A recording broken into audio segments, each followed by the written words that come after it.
everybody should be thinking about it. I think you even see companies that are not SaaS companies investing in these marketplaces and these platforms. And I think that's only going to continue to happen. Not everyone should be trying to be a platform. That's a mistake you see in early stage startups is they think, well, that's where the money is, which is true. But you need to understand the dynamics of the platform to go off it. And this is what we saw in the data in the report, right? There are some industries where this journey is not as far as along.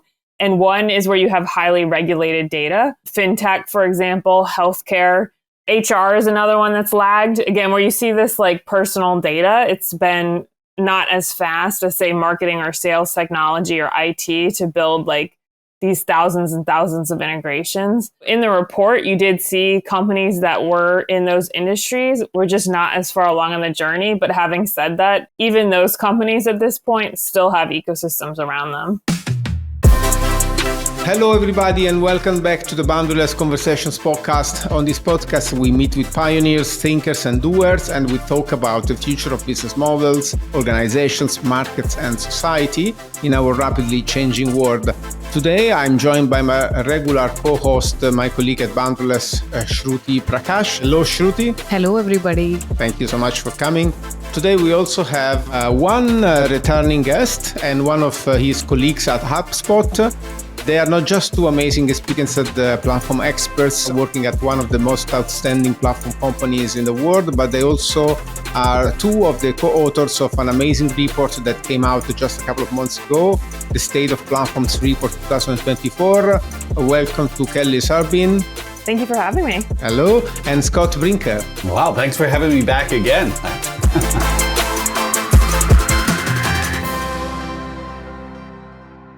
Kelly, you are a platform ecosystem advocate at HubSpot. Scott, you are vice president of platform ecosystem at HubSpot. So my question for you as a starting point is why HubSpot has been supporting the idea of these reports. Of course, your partners that have been involved from other companies that have been involved into this conversation. But really, can you give us maybe an overview of the report itself and why HubSpot is doing it? I think the overview of the report itself is really to do a deep dive on the platform business model and how that works in SaaS, specifically B2B SaaS.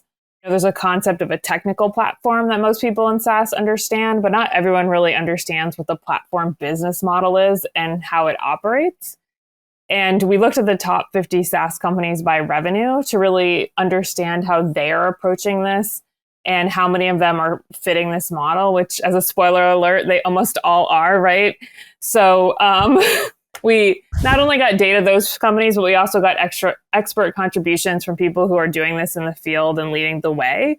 So we really wanted to break down the model itself, enable people to understand how this model works, because whether you're a platform or a point solution, you need to be operating in this environment in order to be successful. So we really want to share that knowledge. And I think, why HubSpot would do that is a couple of reasons. One thing is platforms only work if all the stakeholders understand it. So we want to contribute to our own ecosystem and community around these models because we're working with our partners. If they understand our motivations, we understand their motivations, it's going to be more successful. The other thing is one of the reasons Scott created this advocacy position at HubSpot is really just to continue to build the brand of HubSpot as a platform. HubSpot has been around for quite some time, and it started out itself as what one would call a product, not a platform. And it's gone on that journey. And I think as you grow and evolve, you want to make sure that customers, prospects, partners understand that you've made that transition and you're investing in it further. I would just add on to that. I mean, this has been HubSpot's MO pretty much from the beginning. The way we win customers, the way we've grown as a company is by focusing more on education than like classic, okay, here's marketing our own product and what our own product does and all the cool things you can do with our own product.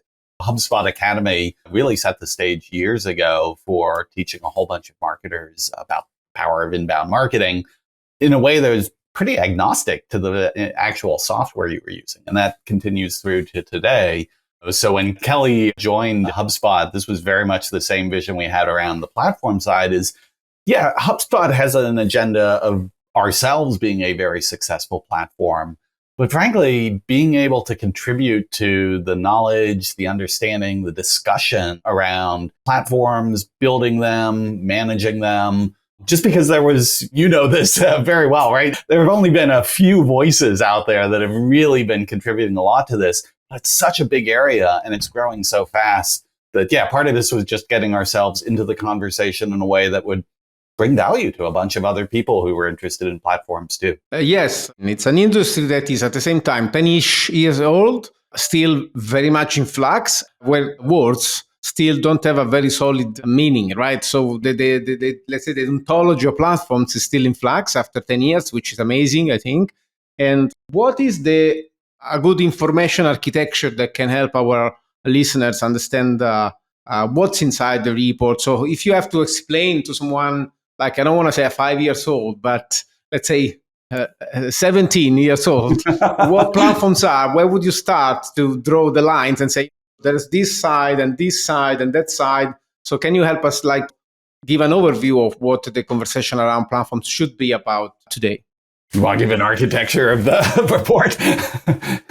So I think in terms of the architecture of the report itself, I think there's about a 20-page introduction laying out what a platform business model is, right? And I think really just understanding that what platforms exist to do is to connect people who are providing services or products and people who are consuming those services and products. And then really sets out a few different examples where when you get into the world of tech, because platforms exist even the town square, right? A shopping mall, those are platforms. They're connecting consumers and people selling. But once you get into tech, the game changed and you have Uber, which a lot of people in a more casual sense think of Uber, it's just a marketplace. But it is a platform connecting riders and drivers.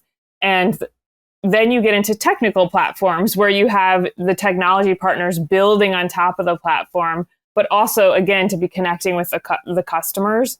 So, and then you get multi-partner types, right? You get solutions partners, you get system integrators, you get resellers, and all of these are trying to connect with each other across the platform. And the core role of the platform is to make those transactions as seamless as possible, to optimize the exchange of value, reduce friction. So the report kind of walks through that evolution of the different types of businesses that might be running a platform business model. And then the first half of the report is really sharing the data that we gathered from the top 50 SaaS companies. And that includes their org charts, which is not a particularly sexy topic, but for those of us in platforms and partnerships, it's a very important topic to how these actually work and how the orchestration amongst all these different stakeholders takes place.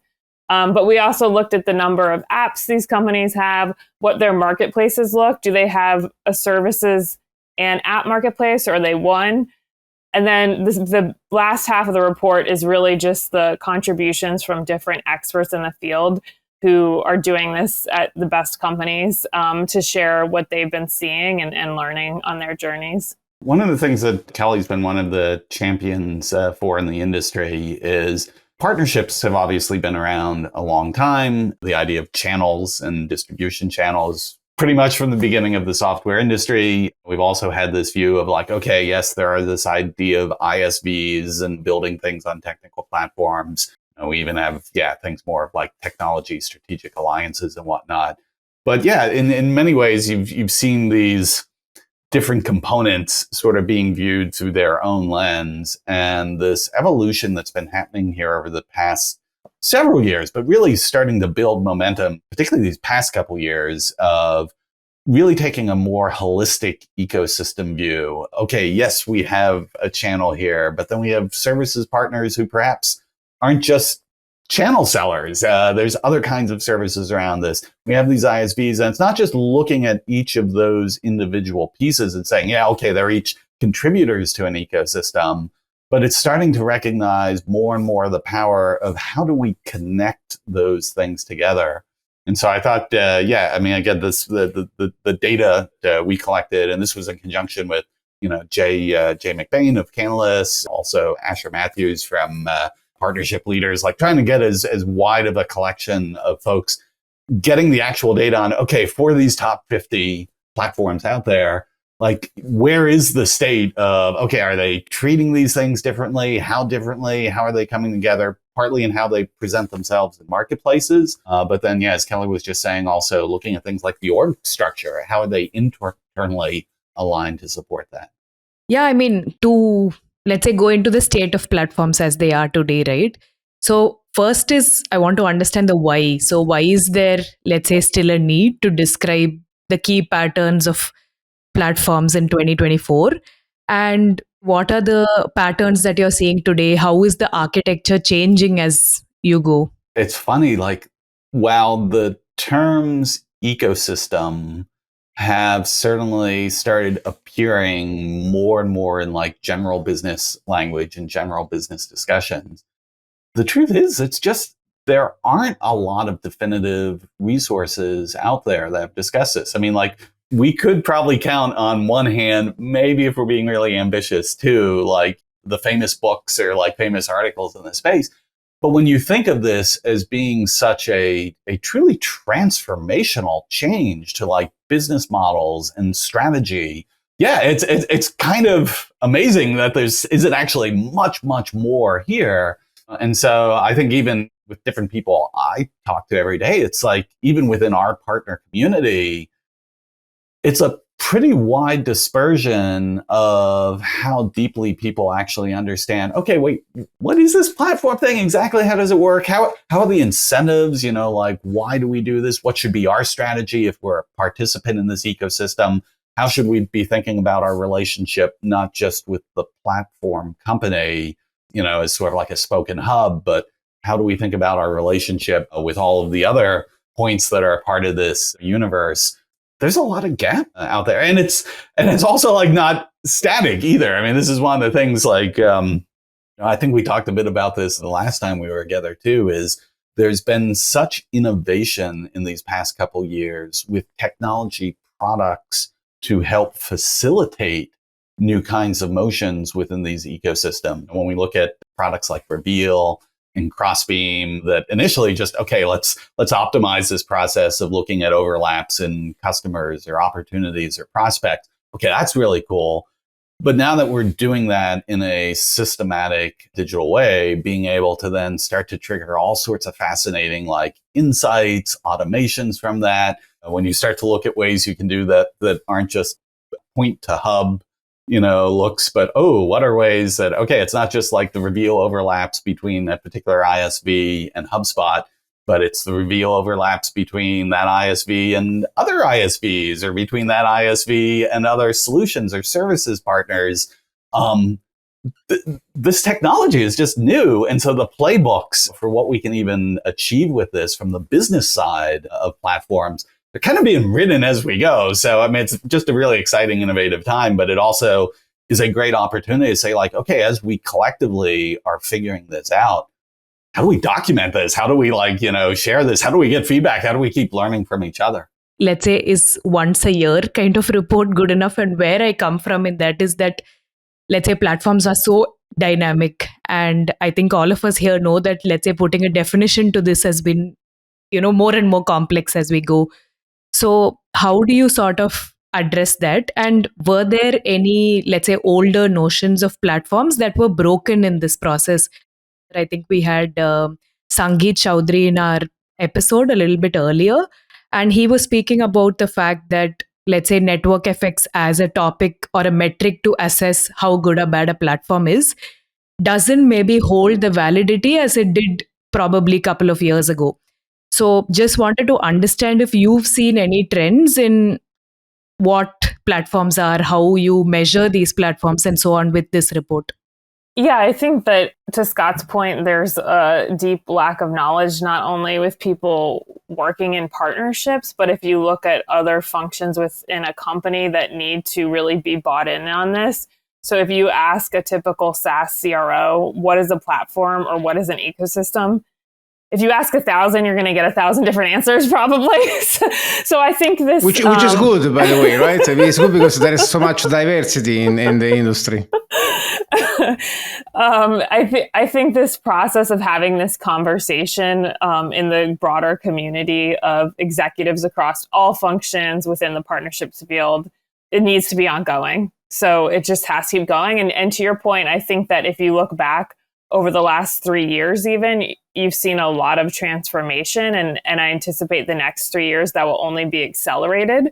So I think those conversations are going to continue to evolve. I do think there's something very lasting about the core platform business model that is worth understanding. And I don't think that core dynamics is going to change. But what I do think is rapidly changing, and organizations, the largest tech companies in the world, are trying to figure out, is how do we adjust to the fact that, what we call partners are impacting the entire customer journey, and there's different partner types, and they're involved in the same customer account, and we're sitting at the middle. How do we orchestrate this? It's just something you hear over and over when you talk to these extremely large tech companies that are working on that problem today. So I think 2 years from now, we're going to have some of those answers dialed on, and then there will be another thing that people are trying to work out. So it is an exciting time. It's exciting to be part of this and be watching it grow, because I think it is really in a state of transformation right now. I was thinking to a reflection that spurred from reading the report, that I would pose the question in a way that is more or less like this. So should everybody be thinking about SaaS and technical platforms and marketplaces right now, or is it something that is still applicable only to a particular part of the industry or the market? So the question is, how pervasive is this? Is something that everybody should be thinking about, or maybe there are some categories in industries that are much less digital, let's say, that are not going to be touched by this revolution, or this is something that really everybody should be thinking about? Yes, everybody should be thinking about it. I think you even see companies that are not SaaS companies like Walmart or L'Oreal investing in these marketplaces and these platforms. And I think that's only going to continue to happen. I do think not everyone should be trying to be a platform. I think that's a mistake you see in early stage startups, is they think, well, that's where the money is, which is true. But every product cannot be a platform. It just doesn't make sense. But you need to understand the dynamics of the platform to go off it. I do think it's a good call out. And this is what we saw in the data in the report, right? There are some industries where this journey is not as far as along. And one is where you have highly regulated data. So fintech, for example, healthcare. Even there, it's really interesting if you look, and you probably know this if you're ever go to the doctor yourself, right? There's been a leap forward in electronic resources for the patient experience. HR is another one that's lagged. Again, where you see this like personal data, it's been not as fast as, say, marketing or sales technology or IT to build like these thousands and thousands of integrations. So in the report, you did see companies that were in those industries were just not as far along on the journey. But having said that, even those companies at this point still have ecosystems around them. It's a really key point here that not every company should be a platform, particularly early in their life cycle. But I think understanding the dynamics of how platform companies are working, I mean, I'm biased because I get to see this every day with small companies and startups that are coming into the HubSpot ecosystem, like picking an ecosystem or picking two ecosystems and like really tailoring your initial go-to-market, even like the product market fit to a particular ecosystem, is a fantastic way for companies to get a foothold and to grow in a more focused way. I have this very strange hobby of collecting all the little logos of all these MarTech companies around the world. And it's over 13,000 at this point, and we've probably woefully undercounted. One of the big challenges for anyone who has a great idea for a new MarTech company these days is like, okay, well, even if I've got a great concept and I've got a great product, I've got a way I can innovate, how do I break through all this noise? And the only way to do that is you've got to like find a way to focus. And so like coming into an ecosystem, understanding that ecosystem, understanding those customers particularly well, making sure your pitch, your capabilities like really match to that. Then understanding the other players in that ecosystem. Are there other ISVs that I'm complementary to who can help me grow in this ecosystem? Are there those services and solutions partners who can really help me accelerate there? I just think if the more you have an understanding as an entrepreneur how these ecosystems are actually operating and what you can ask, because we get people ask us for all sorts of wonderful things they wish we could wave a magic wand and give them. And if I could wave a magic wand and give it to them, I would, but that's not feasible. Making sure that they're just informed and understanding like, okay, this is the reality of how these ecosystems work. This is the incentive structure. This is the operational structure behind it. And then they're able to develop a strategy and a go-to-market approach that, really is going to have the right expectations and really be able to work with that structure. So can we say that whatever you do as a company, you have a possibility to build some kind of digital endpoint to your services or products? So it could be an app or an API, whatever. And you can also build a marketplace of services on top of your products. So these are the two, if I'm not wrong, let's say these are the two major patterns that emerge from the report, right? So one is what we call technical platforms and service marketplaces. But in reality, I mean, everybody, even if you do, I don't know, retail or you do healthcare, or of course, caveats apply when it comes to regulation and so on. But technically, as a company, you should be thinking, even if you're not a digital company, or maybe you're not doing ERP, or maybe you're not doing, CRM or things like that, which can be totally digital processes, you should be thinking about wrapping your stuff into apps or APIs and looking into services marketplaces also from a perspective of distribution. So I'm curious to hear your point of view, Scott, because you are so much into this idea of how marketing is evolving. Being part of an ecosystem is a distribution strategy that every company should be thinking about, either building an ecosystem, which is very hard, very complex, but at least being part of ecosystems as a distribution and go-to-market strategy. The funny thing is once you start looking at the world through ecosystem goggles, you realize actually, the whole world is nothing but ecosystems. So picking one that's like an adjacent thing that any industry should be thinking about is the ad tech space. These are ecosystems within ecosystems. Obviously, you have the major players like Google and Meta and their particular networks. Now you have all these other networks that, are specialized collections of publishers, different channels. We have all sorts of amazing things happening here with retail media. One of the interesting things that has happened is, of course, third-party identifiers such as cookies, the change that happened with mobile apps and tracking a few years back. All that got disrupted. And so on the back of that, you're now seeing a lot of innovation around other new kinds of identity networks. How do we be able to share identity in a more privacy-oriented way across different ad networks? You then actually have the data dimension of this. I think of companies like LiveRamp, that have built like amazing marketplaces in the consumer space for having different data sets that capture different facets of either demographic information or consumer behavior information. How do we pull that in? How do we map it with our own first party data that we have of our customers? Then how do we map that to these right networks, have the right IDs, be able to track? This is seriously complex stuff. And you don't have to be a software company. If you're a company dealing in any sort of major consumer environment where you're trying to reach consumers through all these different digital platforms, that's all ecosystems. And I think where you see marketing organizations that have just gotten really savvy about being able to understand those dynamics and the technology that they can leverage, it's a competitive advantage because it is a complex field. But if you start to organize your MarTech capabilities in support of that, and then you sort of build that into your strategy, there's a lot of creative options you can bring to that.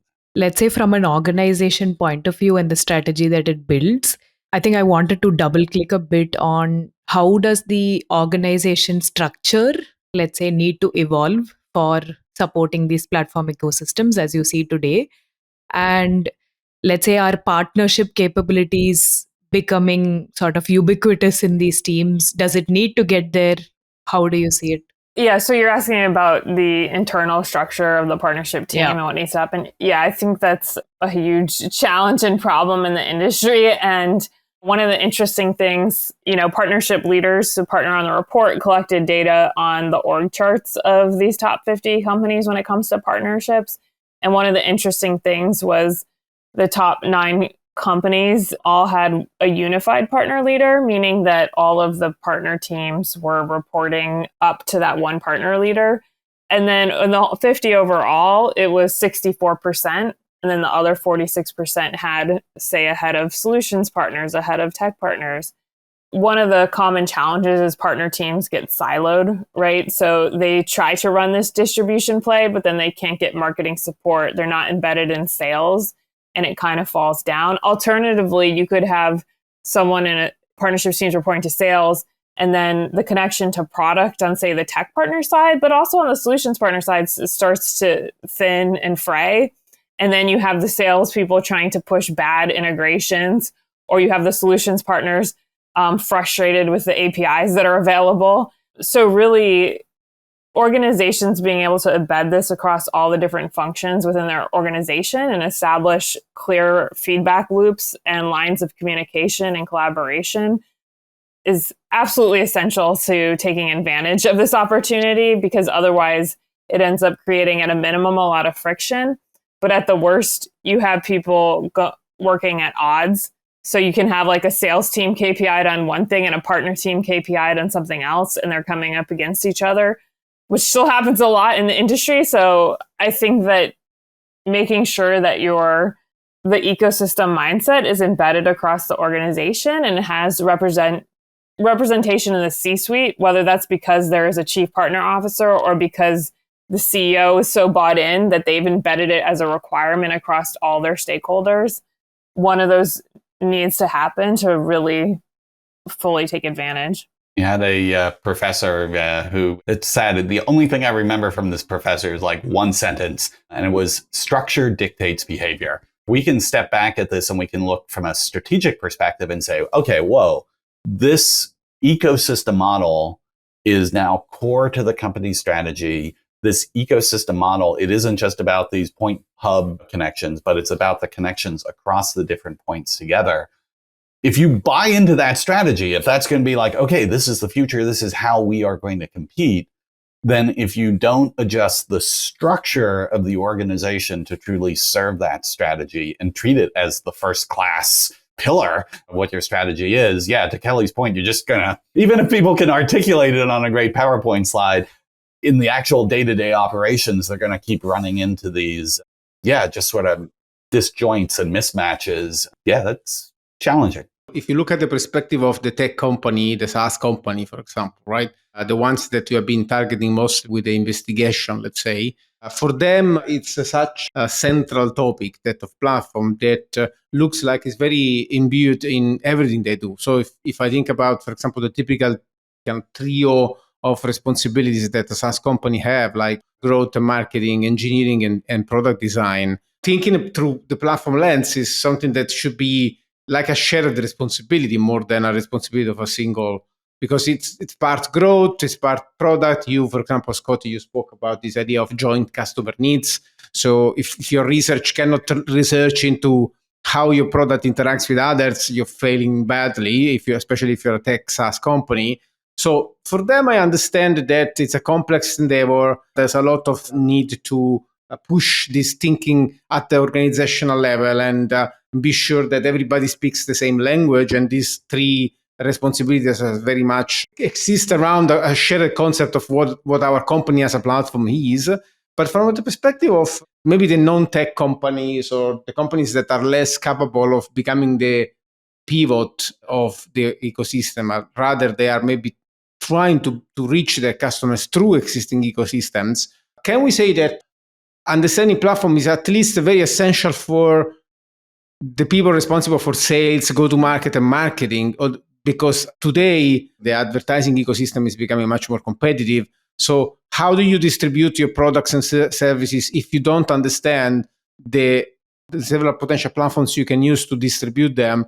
And therefore, should it be a responsibility of a growth and a marketing team to really understand what's going on? I'd humbly suggest that those pillars of and maybe I can just combine like the product and the engineering. There's sort of that side of it. What is our actual product and its value proposition to customers? And then there's, the growth and the go-to-market side of it. You're right. As we were saying earlier, like as a platform company, like if you can get those things holistically aligned around your platform strategy, yes, that is important.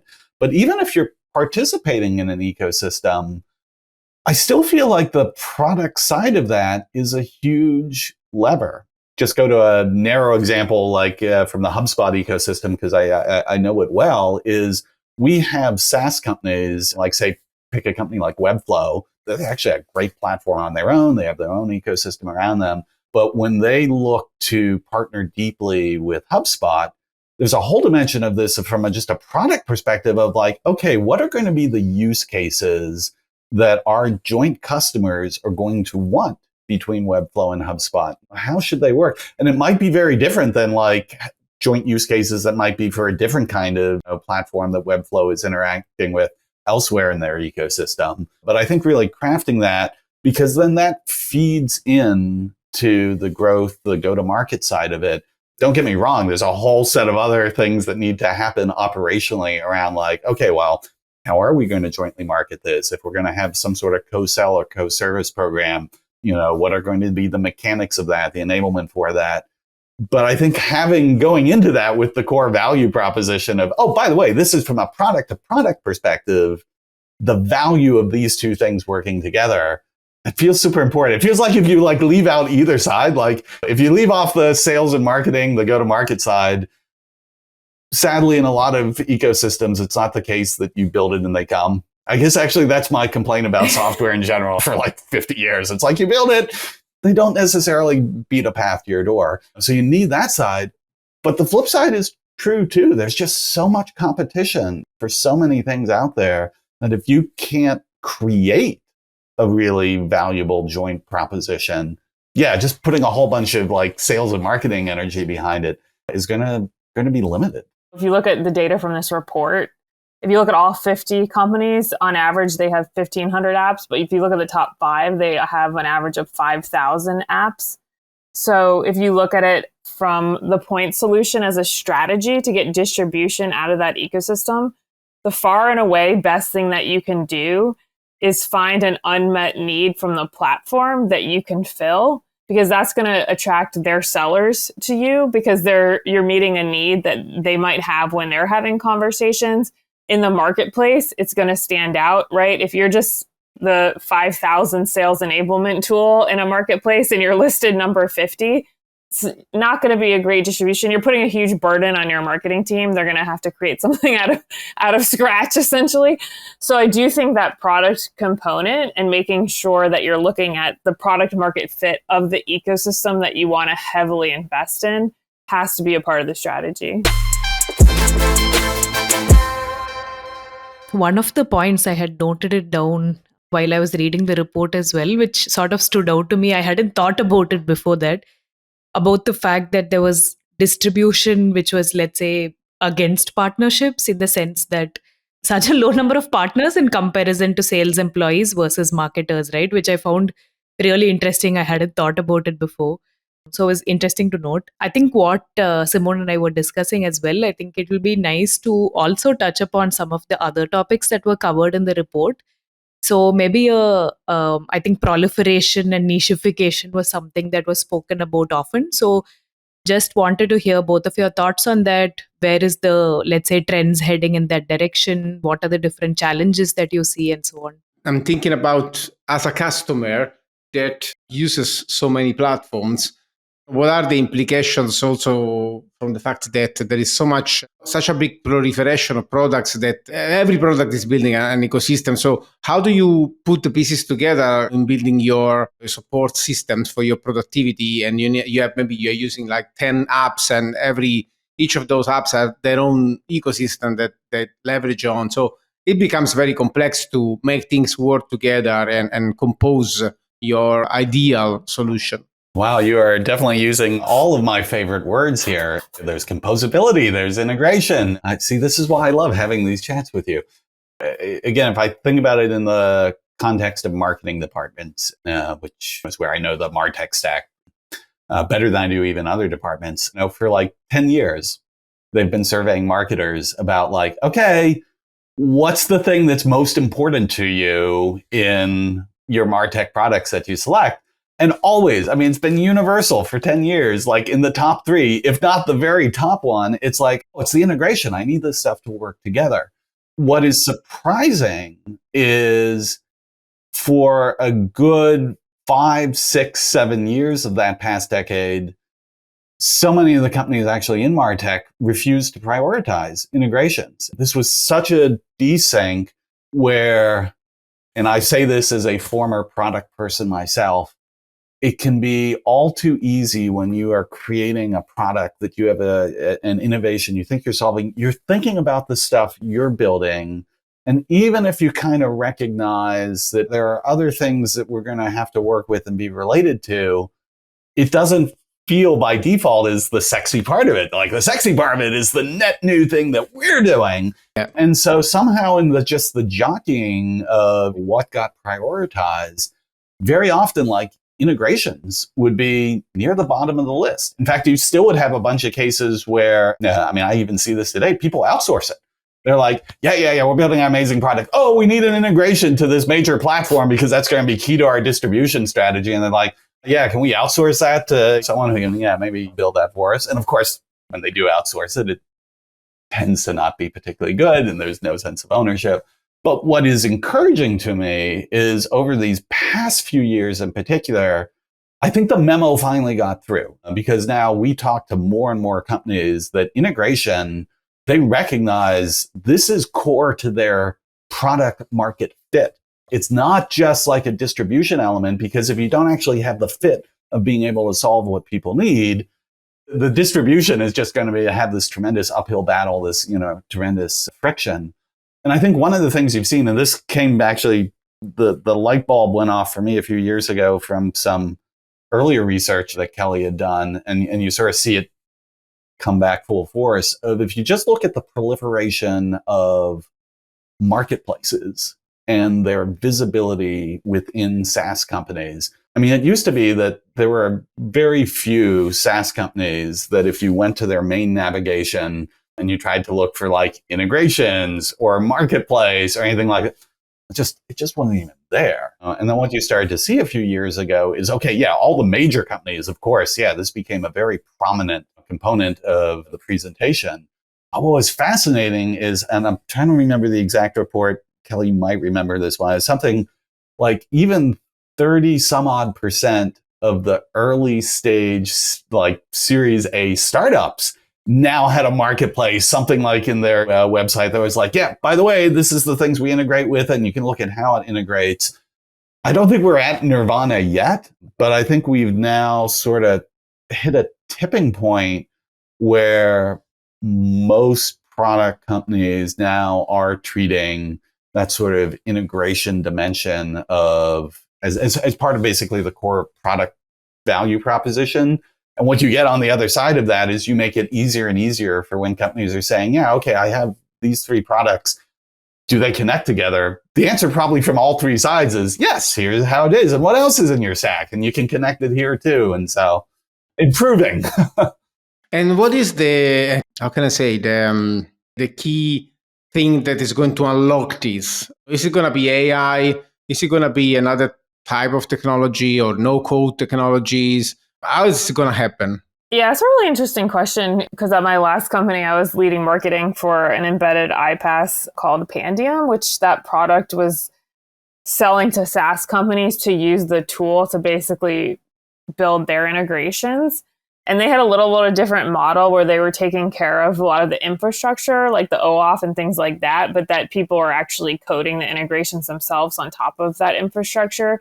While there's products like Tray and Workato that build the entire integration essentially through connectors. But the other thing we've seen is the rise of unified APIs. There's like merge.dev. There's others that are cropping up in a lot of different industries. And this is an attempt to solve this problem that Scott was talking about, because I agree with him. Over the last few years, you've seen a lot of transformation, but I think it is still something that companies struggle with because often the engineers, the product people join the company to work on this cool problem that the company's solving. So people don't want to be put off and be like, well, you work on the integrations to other products. It's a constant challenge. And I think there's also been an open source, I think it's from Singer, that is trying to make kind of components that would solve this. But the reality is the problem hasn't been solved from a technical perspective, I think what we've seen is the rise of REST API as this common standard across SaaS companies. And even that's reduced the need significantly for custom dev work. But I do think there's money flooding into this question to try to figure out, like, is there a way that these integrations could be built with less of a lift?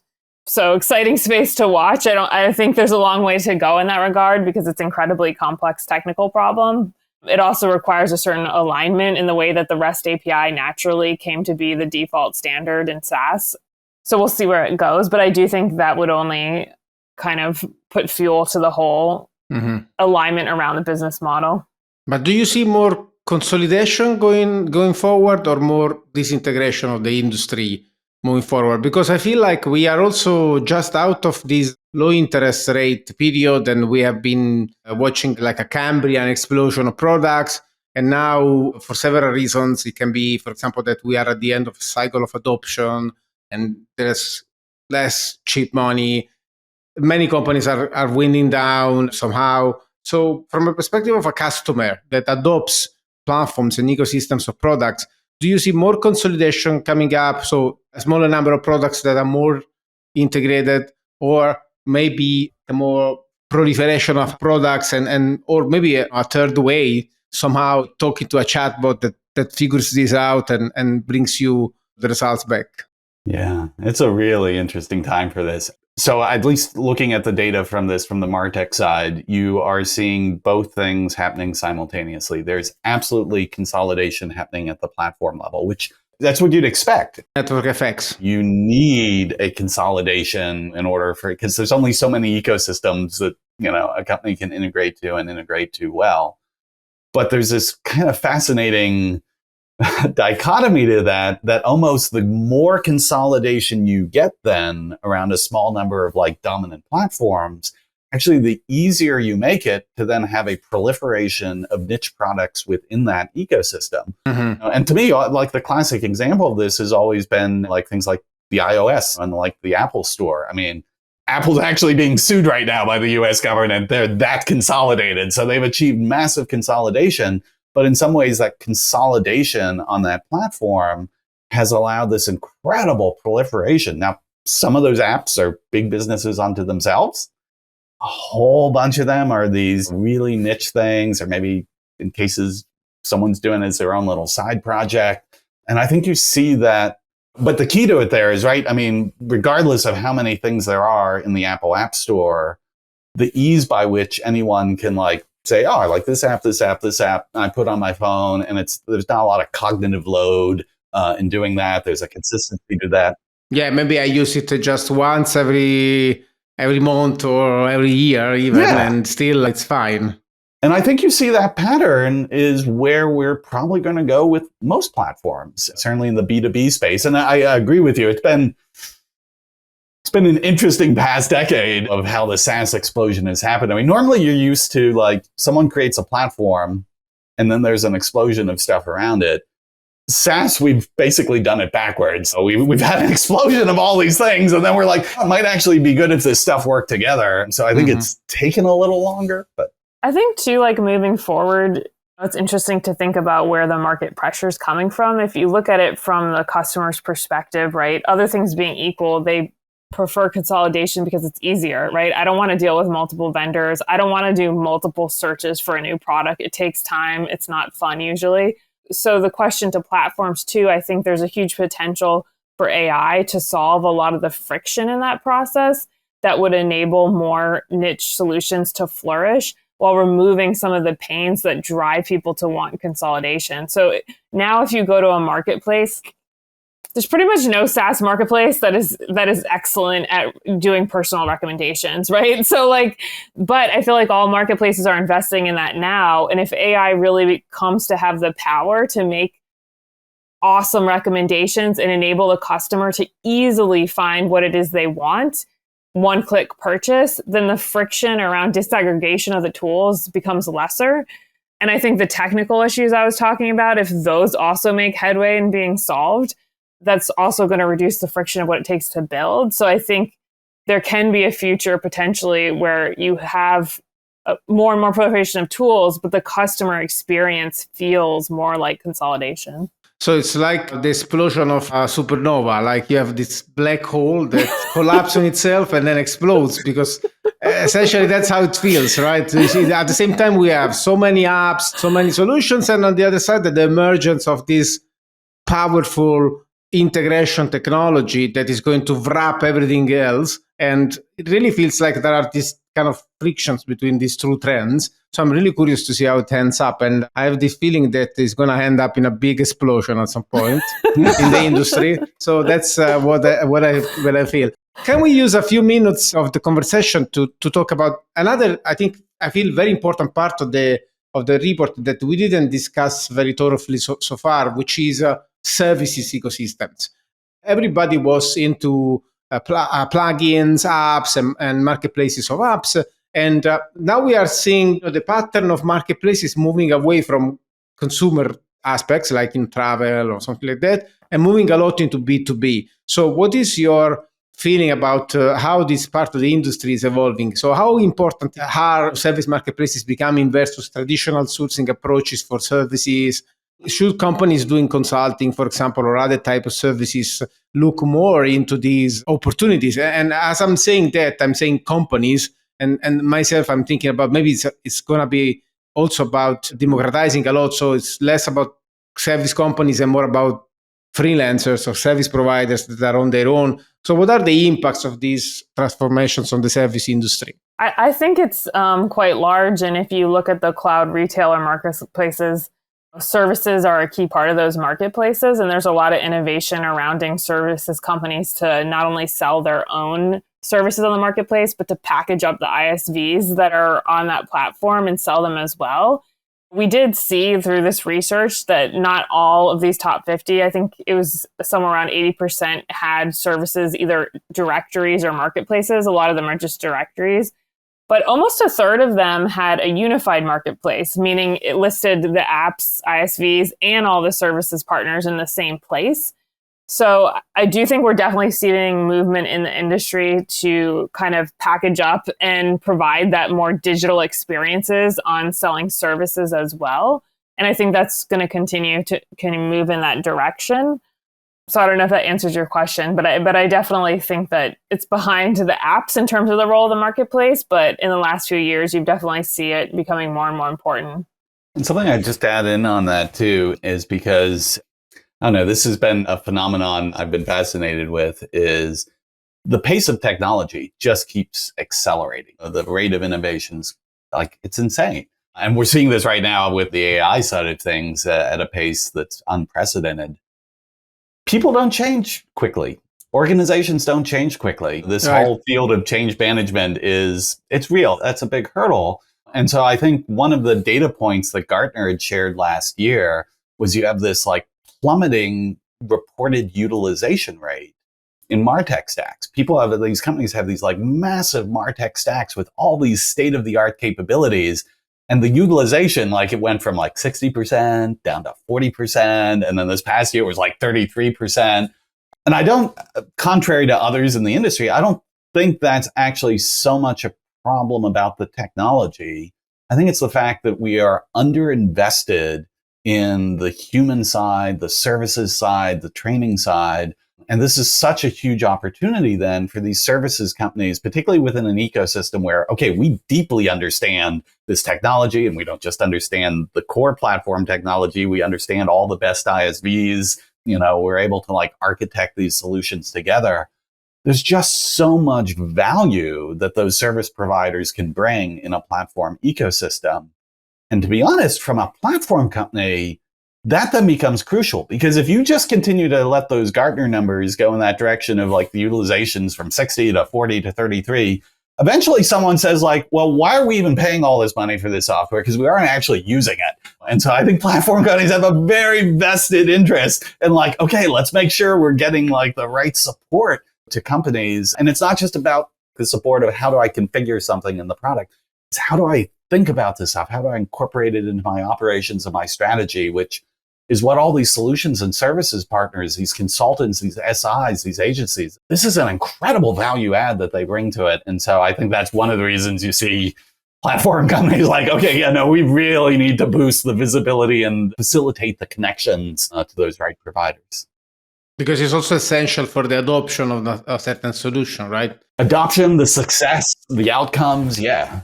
If you don't have this bundle, you can have all the software in the world, but if customers just download that and don't actually maybe activate a couple of subscriptions, but never really step up their adoption, it's going to be very hard to monetize over the long term and so on. So really, the message for me is, even if you're a technology company, you should be thinking about actively facilitating and generating an ecosystem of service providers that can be complementary to your products as you distribute it on the several platforms or maybe marketplaces that exist. I was just thinking about what Jason Fried was talking about, Simone, and how maybe even SaaS platforms might sort of, as of today, let's say it's primarily in a subscription sort of model, but even the entire pricing model around SaaS might change. Maybe it's products that are bought once and just sort of continued to be used instead of subscribed monthly. So it was, interesting to hear both of your thoughts on how this is going to shape as well. I wanted to, as we come to the close of the podcast, also jump into our breadcrumb section and ask you a little bit about if you have any suggestions of movies, books, podcasts, anything that has inspired you in your journey that our listeners can learn from. I can share a few books I've read recently that I think are interesting learnings. One is Going Infinite by Michael Lewis about the Sam Bankman-Fried. I think there's a lot of themes in there that are always relevant to tech around hype cycles and social proof and how decisions are often made. And I think it's, as always, by Michael Lewis, very well written, but I definitely think there's a lot of insights there for people who work in the tech industry. There's also two books published recently. One, Ecosystem-Led Growth by Bob Moore, who's the founder of Crossbeam, and another one's Nearbound, I think, by Jared Fuller from Reveal, which those are both account mapping solutions, but they're both kind of delving into this new world of ecosystems and those types of plays and strategies. So worth checking out. I would say, boy, I have not had my hands on a good physical book here in a while, but two newsletters that I've been reading religiously. One I suspect probably most folks already know, but I'll plug it anyways. Ethan Mollick, the professor from Wharton, who's just kind of become like, the beacon of like, okay, here's what's currently happening in AI for how you actually use this in business. Totally. I feel like I should plug his book that's coming out here, Co-Intelligence.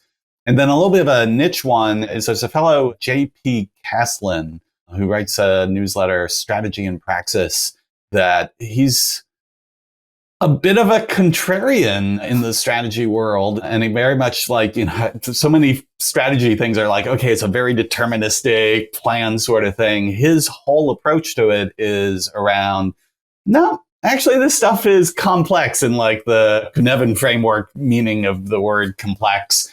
And if you don't sort of like develop strategies in a way that are designed to be adaptive to that, you're probably fooling yourself. And the reason that one always sticks with me is, to me, this is the whole point of an ecosystem. Companies inherently get deterministic in what they do. And that's why they always have a certain fragility when there are other changes that are happening around them in the marketplace. An ecosystem, by definition, is the antithesis of that. It is a complex thing. So like when you have thousands of different companies where, okay, at any given moment when a change happens, some will respond, some won't, some will be winners, some will be losers. But the ecosystem as a whole tends to adapt very quickly to new changes and new opportunities. And so, I don't know, sort of connecting those two dots together. That's amazing, I think, because it's a very good way to frame the situation we seem to be living, right? A seemingly impossible to manage dimension of this technological development that we are seeing, and looking into that from a perspective of complex thinking and approaching it from a perspective of a natural evolving system may offer some kind of keys for us to kind of relate with that without this urge to understand what's going on, because it's certainly, it feels like we are, as I said before, we are at this moment before the supernova explosion, right? Everything is kind of collapsing on itself in terms of how the industry has been working in the last 20 years. And so the question is, what's coming up after the supernova explosion? How is it going to be the landscape of technology and services, and after this collapse between AI and modularity and APIs and super easy ways to connect pieces together. So really, I think the metaphor of looking through the nature lens and ecosystems and using the real meaning of ecosystems as we talk about them, it's a very good hint. So thank you for bringing this up. Thank you so much. I hope you had a good time with us on the podcast. You enjoyed? Very much so. Thank you for having us. Thank you so much. Thank you, Shruti, for your questions. Thank you. Thanks both of you for joining. It was really nice having you all. For our listeners, you will find everything, including the amazing recommendations that Kelly and Scott has shared just in the Breadcrumbs sessions, but also links to the reports on the website. So if you go to boundaries.io/resources/podcast, you will find this episode in the home. And until we speak again, of course, remember to think boundaryless.